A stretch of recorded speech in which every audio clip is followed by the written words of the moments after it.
네, 안녕하세요. 금융소비자 네트워크 운영위원장을 맡고 있는 조윤미입니다. 오늘은 금융소비자 네트워크의 사무총장을 맡고 계셔서 저랑 같이 계속 일을 이제 하고 있는 강성경 사무총장을 모시고 금융소비자 보호법에 대한 이야기를 좀 나눠보려고 합니다. 총장님 안녕하세요. 예, 네. 안녕하세요. 금융소비자 네트워크 강성현 사무총장입니다. 만나서 반갑습니다, 여러분. 예. 금융소비자 보호법. 네, 소비자들이 잘 모르는 경우들이 여전히 많은데 그렇죠. 이거 반드시 소비자들이 알고 이번에는 제정을 해야 되는 법이다. 그러시더라고요. 맞습니다. 그래서 오늘 그 주제를 가지고 이야기를 해보려고 합니다.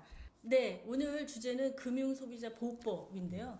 제가 기억하기에도 금융소비자 보호법 논의가 시작된 지가 10여 년이 된 것 같아요. 네네, 맞습니다. 근데 이 법이 도대체 왜 아직도 제정이 안 돼 있는지 그 얘기부터 좀 들려주시죠. 네, 맞습니다. 국회가 정말 일을 제대로 해줘야 할 텐데요. 네네. 네. 근데 뭐 엉뚱한 일을 엄청 열심히 하더라고요. 국민을 위한 일은 뭘 하는지는 잘 모르겠는데 참 걱정입니다. 네. 맞습니다. 지금 현재 금융소비자보호법의 법사위에 계류 중입니다. 네.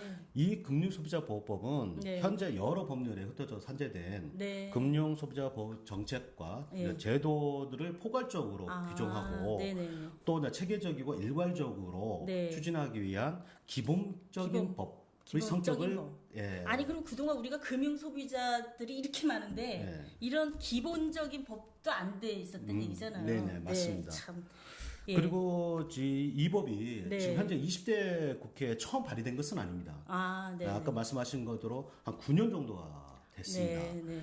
여러분들도 잘 아시겠지만 네. 2008년도 글로벌 금융 위기가 발생했지 않습니까? 2008년이죠. 예, 네. 그때 네. 뭐 전 세계가 막 떠들썩했었지 그럼요. 않습니까? 네. 그때 당시 전세적으로 네. 금융 소비자 보호에 대한 이슈가 휘몰아치기 시작했습니다. 그렇습니다. 예, 네. 네. 그때 우리나라에서도 네. 키코 사태라든지 저축은행 사태, 키코 사태, 예. 저축은행 사태. 동양그룹 사태가 발생했습니다. 그 옛날의 아픔이 다시 떠오르네요. 그렇죠, 네. 그렇죠. 키코 사태는 아직도 제대로 해결이 안 예, 되고 해결 있는 안 것 되고 같아요. 있습니다, 지금. 네. 뿐만 아니라 금융거래 불공정, 네. 그 다음에 불합리한 다양한 사건 사고들도 네. 그때 계속 발생하고 있었어요. 그렇죠. 네. 그리고 또한 그 불안전한 금융 상품에 대한 판매로 네. 소비자의 피해가 엄청나게 늘어나고 있었었죠. 네. 다른 나라에서 터진 일이지만 우리도 똑같이 그렇죠. 금융에서 예, 소비자들이 피해를 겪고 있었던 거죠. 그럼요, 맞습니다. 네. 예. 그래서 우리나라에서도 그 당시에 금융 소비자 보호에 대한 네. 심각성이 사회적 네. 이슈로 대두되기 시작했던 겁니다. 그렇죠. 예, 그래서 근데 그게 벌써 10몇 년 전인 거잖아요. 그렇죠. 그래서 2010년도 6월에 네, 2010년 6월에 금융소비자보호법의 제정 방향이 처음으로 제시되기 시작한 거예요. 예. 그리고 드디어 2012년도 예. 그 2년 이때는 내에, 네. 그 이명박 정부 시절이었죠. 그렇죠. 예, 네. 제19대 국회에서 금융소비자보호법 제정 법안이 발의가 된 것입니다. 네. 저도 기억나요, 이때. 근데 그 당시에도 소비자 금융소비자보호원 신설 문제로 네. 좀 이게 이슈가 되다 그렇죠. 보니까 지금 현재 우리나라는 금융위원회가 있고 금융감독원이 있어서 네. 금융소비자 보호 업무를 금융감독원이 하고 있는데 그렇죠. 이 금융감독원은 이 금융회사들의 건전성 그렇죠. 이거를 좀 집중적으로 하면서 네네. 소비자 보호는 따로 띄어서 금융소비자 보호원을 설립해가지고 따로 하자. 왜냐하면 그 당시 글로벌 금융위기 때 많은 나라들이 금융 소비자 보호를 위한 기구들을 독립해서 그렇습니다. 따로 맞습니다. 했거든요. 그러니까 우리도 이제 그렇게 가자. 이걸 한 거였죠. 2010년에. 네, 근데 그때도 여야 간의 격차들을 줄이지 못했어요. 네, 의견 차이가 있었군요. 의견 차이가 심해가지고 그러다 보니까 이 법이 폐기되게 되는 계기가 그때 된 폐기된 겁니다. 거의 핵심 바로 이 기구 문제였군요. 그렇죠. 금융소비자 보호원의 신설 문제였는데요. 그러다가 2016년 6월에 이때는 박근혜 정부 시절입니다. 정부가 이제 바뀐 거고요. 그때 다시 금융소비자보호법 제정이 재추진됩니다. 그때 다시 입법 예고가 되는 거죠. 이때도 한참 여러 가지 이슈도 있고 또 이것도 금융소비자원 문제가 또 이슈가 돼요. 그러다가 이게 또 국회에서 잠만 자다가 또 이게 버림을 받게 됩니다. 그러니까 우리나라 소비자들 진짜 그러니까요. 정신 차리고 국회가 뭐 하는지 정말 소비자를 위한 일을 해야지 국회가 정말 중요한 일을 하는 거잖아요. 그거 봐야 됩니다. 2번 버림을 받았군요. 그래요. 우리 소비자들이 2번 버림받았습니다. 금융 소비자들. 맞습니다. 이제 그렇게 해서 버림받았는데 지금 논의 중인 법. 예. 이건 또 뭐예요? 이거는 새로 또 발의가 된 건가요? 그 당시에 그 발의된 게 총 14개가 발의가 됐었어요.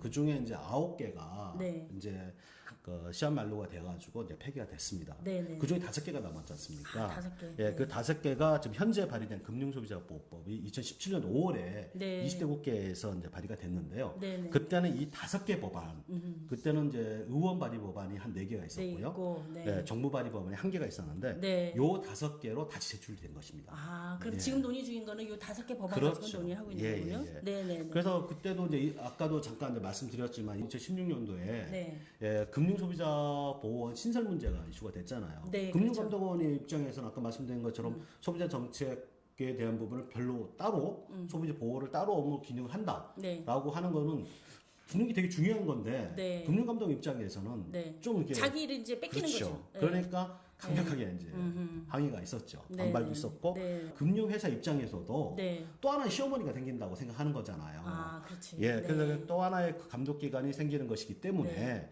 그 금융회사도 별로 조화를 안 하고, 그렇죠. 금융감독원도 조화를 안 하고, 그렇죠. 소비자를 위해서는 좋은 건데. 네네. 그리고 이 둘이 어쩌고저쩌고 하면서 이게 그러죠. 법연이 계속 예, 그렇게 예, 된 예. 거죠. 네네. 그래서 이제 그렇게 문제가 되다 보니까 이 금융소비자보호원의 신설 문제는 네. 향후의 과제로 네네. 예, 이제 이게 다시 미뤄지게 되는 겁니다. 네네. 그러면 이번에 논의되고 있는 법에서는 금융소비자보호원을 별도로 설립하는 거는 빠진 빠져있고, 거죠. 빠져있고 예, 이제 예. 나머지 내용만 있다. 예, 예, 그렇습니다. 자, 그러면은 이 지금 남은 내용들, 예. 금융소비자보호법에 남아 있는 소비자를 위한 내용들, 법안의 내용들, 그 구체적으로 어떤 내용들인 건가요? 이번 이제 금융 그 소비자 보호법에서 다루고 있는 내용들이 몇 네. 가지가 있는데요. 네. 사실 이제 이거를 다루기 전에 우리나라가 좀 상당히 경기가 되게 침체되고 있잖아요. 네, 그러니까 네, 네. 금융회사들이 상당히 수익도 네. 그러니까 저금리 상태로 오래 가다 보니까 네네. 수익성도 되게 떨어지잖아요. 네. 그러다 보니까 자기들이 수익성을 높이기 위해서 금융 상품이라든지 서비스들을 다양하게 지금 막 소비자한테 엄청나게 많이 나오고 있어요. 예. 우리나라처럼 금융 상품이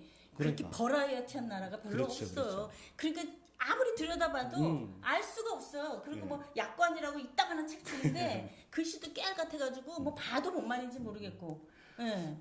그러다 보니까 사실 뭐 그런 상품들은 소비자 입장에서는 뭐 선택의 폭이 넓어졌다. 네. 다른 생각을 할 수도 있겠지만 네, 아까 네. 말씀대로 금융 상품이 너무 많아지고 그러다 보니까 되게 복잡해요. 그렇죠. 그다음에 금융의 정보들도 정확하지가 않습니다. 네네. 이런 문제들 때문에 소비자 문제는 더 심하게 더 발생하는 심해지는 거죠. 거예요. 네네. 그러다 보니까 금융 소비자에 대한 부분들이 네. 좀 더 강화될 필요가 있다라는 네. 생각에서 금융소비자보호법이 생긴 겁니다. 이게 네네. 금융에 대한 신뢰도를 높이고요. 네네. 지금 금융시장에서의 어떤 그 위기에 대한 그 악순환들을 네. 반복되는 것들을 어쨌든 금융은 소비자의 신뢰를 먹고 사는 그렇죠. 산업이거든요. 예, 소비자가 금융 상품이나 금융 기업이나 금융 산업을 신뢰하지 않으면 절대로 그 나라의 금융은 커갈 수가 없어요. 그렇죠. 그렇죠? 맞습니다. 그러니까 그 신뢰를 높이기 위해서도 금융 소비자 보호법이 필요한 거다. 예. 자, 그러면 구체적으로 무슨 예, 예. 내용이 있는 건가요? 네. 지금 정보안을 중심으로 해서 한번 이제 내용을 좀 살펴보면요. 네.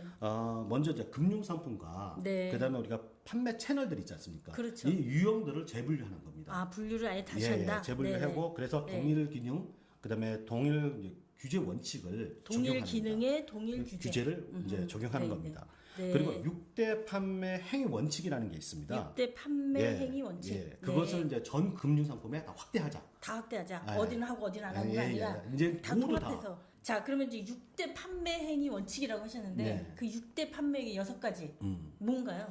첫 번째. 그렇죠. 6대 판매 원칙은 이제 첫 번째로 네. 금융 상품의 적합성, 적합성. 예, 네. 그다음에 네. 적정성, 적정성이 예. 적정하냐. 예. 그다음에 금융 상품의 설명의 의무. 설명 의무 예. 중요하죠. 소비자는 그렇죠. 설명을 그렇죠. 들어도 잘 모르겠으니까 예. 설명 의무 진짜 강화해야 됩니다. 네. 그리고 또 불공정 영업 행위 금지. 불공정 영업행위 금지. 예. 그다음에 이제 부당 권유 행위 금지. 아, 부당 권유 행위 금지. 네. 그다음에 광고 규제가 포함되어 있습니다. 아, 이렇게 6가지를 예. 모든 금융 상품에 공통으로 적용해서 그렇죠. 관리를 한다. 예, 이게 네, 이게 골자입니다. 법에 들어. 아, 예, 이게 네. 법의 골자고요. 네네. 그 내용에서 좀 더 들어가 보면 네. 유법 계약의 해지권, 네. 예, 그다음에 징벌적 과징금, 예, 그다음 손해배상 입증 책임 전환 네. 이런 것들의 판매 원칙을 준수하기 위한 실효성을 네. 확보하고 확대하는 수단으로 네. 이게 도입이 되는 겁니다. 네네. 예. 아, 그 말들이 굉장히 어려워요. 어려워요. 네, 예, 막 그래서 갑자기 금융- 국어 사전 보는 아, 것 같으네요. 그러니까 금융이 네. 뭘 얘기하려고 되게 어려운 정보들이 자, 많습니다. 일단 위법 계약 해지권. 그러니까 예.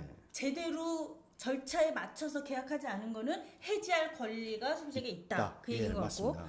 자, 징벌적 과징금. 그러면은 뭔가 꼼수를 해가지고 잘못해서 계약을 하면은 그거를 그냥 반환만 해준 게 아니라 벌을 왕창 줘서 과징금을 훨씬 많이 예. 내게 하겠다. 그래야 네, 그런 네. 짓을 안 하니까. 네, 맞습니다. 그거고. 예. 그 다음에 손해배상 이점 책임. 이게 되게 중요한 거 그렇죠. 같아요. 예. 손해배상을 할 때 지금은 피해자인 소비자 보고 뭘 저기 입증을 하라 그래요. 소비자는 전문가도 아니고 그렇죠. 뭐 그 정보도 많이 갖고 있지 않은데 어떻게 우리가 입증을 해요? 그래가지고 입증 책임을 기업보로 해라. 예, 그렇습니다. 그게 전환이죠. 예, 전환된 입증 책임을 거죠. 기업으로 예. 전환하는 예, 거예요. 예, 맞습니다. 아, 굉장히 중요한 원칙들이 이 안에 예. 들어가 있네요. 네네. 또 이제 소비자에게 일정 기간 내에 계약 철회권을 보장해 주자는 거예요. 아, 예. 계약 철회권. 네. 네네. 지금 뭐 계약 철회하려면은 네. 여러 가지로 뭐 기간도 또 따지고 뭐 시간도 놓치고 하면 되게 어렵지 않습니까? 네, 그래서 이런 계약 철회권들을 좀 더 네. 보장을 해주자라는 네. 게 하나 포함되어 그러니까 내가 있고요. 그 계약을 하긴 했는데 예. 좀 생각해보니까 집에 가서 제 마음을 가라앉히고 생각해보니까 아, 계약을 괜히 했다. 예, 예. 그러면 그걸 철회할 수 있는 권리를 예. 소비자에게 주겠다. 준다. 그 얘기네요. 그리고 네네. 이제 금융상품의 판매 과정에서 네. 소비자 피해가 발생되거나 발생될 예상이 되는 경우가 있잖아요. 네네. 그럴 때는 금융당국이 금융상품 판매를 금지하는 판매 제한 명령권도 그 안에 포함되는 겁니다. 명령권도 들어. 아, 그럼 굉장히 그동안 소비자들이 요구했던 많은 그렇죠. 내용들이 들어있네요. 예. 즉시 그건 판매권을 제한을 하고 정지시켜야죠. 아, 이 제품은 잘못 만들어진 그렇지, 거니 팔지 마라. 예, 이렇게 그래야 명령할 소비자 수 있는 피해들이 거예요. 예방이 될 수가 있는 거죠. 그러네요. 아니 이런 게 지금 10년이 지나도록 안 됐다는 게 들을수록 화가 나네요. 열받죠. 당연한 거 아니에요, 이거는? 예? 다른 나라들이 다 그거 하는 동안에 우리 지금 뭐 하고 있었던 거예요? 삭발하고 있잖아요 지금. 저는 삭발 못합니다. 자, 지금까지 이제 정부화를 중심으로 설명을 해주셨는데 소비자 입장에서는 좀 아쉬운 부분들이 있다고. 네네. 그런 지적들이 좀 있더라고요. 네. 네네. 어떤 건가요? 네. 우선 금융소비자보호법에서 네. 금융소비자원 설립이 빠졌습니다. 네네. 아까 예, 말씀하신 말씀드린 것처럼. 것처럼. 기구가 독립돼 있어야 되는데 그 예, 부분이 맞아요. 하도 논란이 많으니까 예. 아예 빼버린 거죠. 예. 그리고 아쉽고. 네네. 금융사의 영역 규제는 그래도 어느 정도 네네. 강합니다. 예. 그렇지만 이제 금융소비자 보호에 관련된 네네. 집단소송제도, 집단소송제도. 예, 네. 그 징벌적 손해배상제도 있는 징벌적 것들. 손해배상. 예, 네. 이게 과징금은 좋습니다. 하는데 예. 그 피해를 입은 소비자한테 손해배상을 징벌적으로 그렇습니다. 약배해주는 예. 이 부분은 이번에 들어가지 못했다. 되게 이제 그거네요. 중요한 건데 이게 빠진 게 좀 아쉽고요. 네네. 그래도 뭐 지금 현재 상황에서는 네네. 무엇보다 이 법이 일단은 좀 제정이 돼야 된다는 겁니다. 네네. 예, 이게 되게 이제 일단은 출발을 해보자. 네. 해야 된다는데 네. 되게 이제 중요한 거고요. 네. 나머지 것들은 나중에 추가적으로 보완하면 더 보완해 진행될 가자. 거라고 생각이 됩니다. 알겠습니다. 그러면 지금 이제 사실은 금융소비자보호법 제정하면서 전 세계적으로 굉장히 금융소비자 강화하고 있잖아요. 보호를. 네네네. 우리가 이제 뒤늦게 지금 다시 두 번 버림받고 드디어 세 번째 애인을 만나서 지금 열심히 이루고 있는데 이게 꼭 돼야 되겠어요. 그럼요. 소비자들도 진짜 관심을 가져야 되겠어요. 아 맞습니다.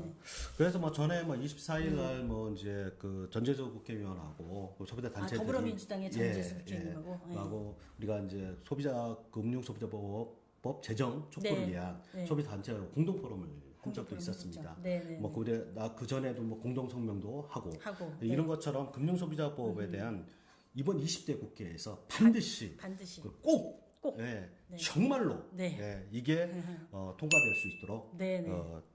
정말 우리가 강력하게 촉구해야 됩니다. 네. 예. 자, 오늘 금융소비자보호법 네.